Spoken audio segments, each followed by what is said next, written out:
Israel was invaded yesterday by Islamist militants slaughtering civilians, taking hostages and live streaming it all for the enjoyment of leftists around the world who for some reason pull themselves ragged over Hamas, even though Hamas would chuck them off a roof for being non-binary genderqueer. It's weird to have Islamic extremists called Hamas, by the way, as they can't eat ham and they're strictly banned from each other's ass. But anyway, everyone was appalled by the atrocities. I mean, I say everyone was appalled, a lot of people weren't. Left-wing Novara media fell over themselves to get the worst possible takes onto the internet, but I think their commissioning editor, Rivka Brown, took the biscuit with this. She said, "Today should be a day of celebration for supporters of democracy and human rights worldwide as Gazans break out of their open-air prison and Hamas fighters cross into their colonizers' territory. The struggle for freedom is rarely bloodless and we shouldn't apologise for it."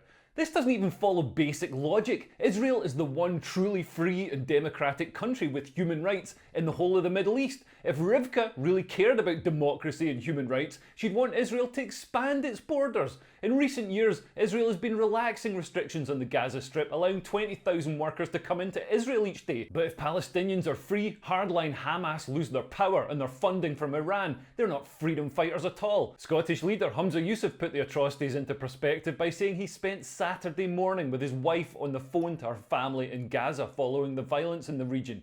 Yeah, let's not forget the real victim, Humza Yousaf's phone bill. Don't worry Humza, I'm sure you can expense it. Scotland has a history of support for Palestinians, by the way, with Dundee twinned with Nablus. Although to be fair, when the people in Nablus saw the state of Dundee, they arranged a whip round. Porn star Mia Khalifa said, "If you can look at the situation in Palestine and not be on the side of Palestinians, then you're on the wrong side of apartheid, and history will show that in time." Well done, Mia. You've somehow managed to do something less classy than sucking strangers' cocks for money. You're a porn star. You'd literally be stoned to death by the people you're shilling for. But pretty much anyone who'd be targeted by Hamas seems to support them, like these Queers for Palestine, presumably from the makers of Turkeys for Christmas.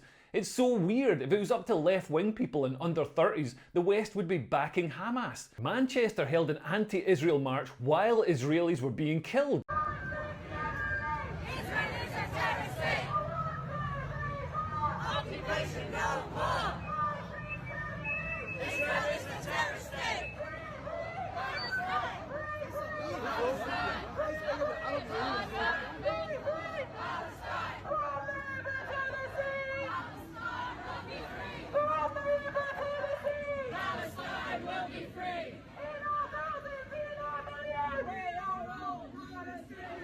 Leftists have been so conditioned to support barbarism as it's the fault of civilization. Those crimes were committed as a result of systemic oppression. And Islamists are defined by the left as minorities, even though there are 2 billion Muslims worldwide and only about 15 million Jews. So who's really the minority? And they complain about Israel's occupation of land. But I thought the left loved immigration. And they say illegal settlements. What happened to no immigrants are illegal? One of the architects of the disastrous Iraq war that killed up to 1 million civilians, Alistair Campbell, saw the butchery and felt a stirring in his loins and tweeted that he was glad that Biden was in power instead of Trump.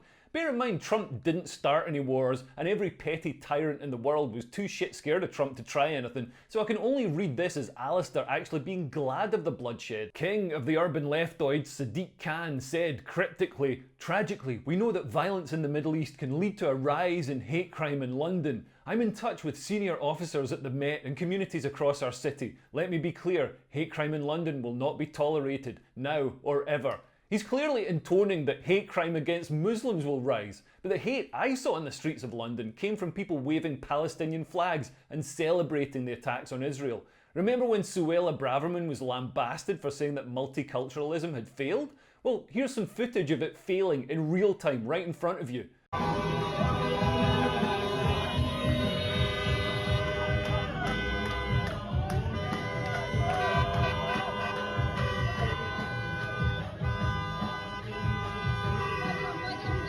If only there was a simple, obvious action that we as a country could take to ensure that the ideologies, conflicts and hatreds of the rest of the world don't take root in the UK. This one action would also reduce house prices and pressure on public services, and it would raise wages and increase social cohesion. Nah, we can't have border control. Apparently the country will grind to a halt if we stop people coming across in boats because we don't have enough people to wipe people's bums in nursing homes. And if there's one thing our pensioners insist on, it's having their bum wiped by a confused jihadi with wet socks. but we should probably get used to it. This conflict looks likely to increase the flow of asylum seekers into Europe. Israeli Prime Minister Benjamin Netanyahu said, "We will avenge this black, dark day. We will turn every Arab land into ruins. All the places in this evil city where Hamas terrorists controls and hides in. Residents of Gaza, get out of there now or face the gates of hell over you."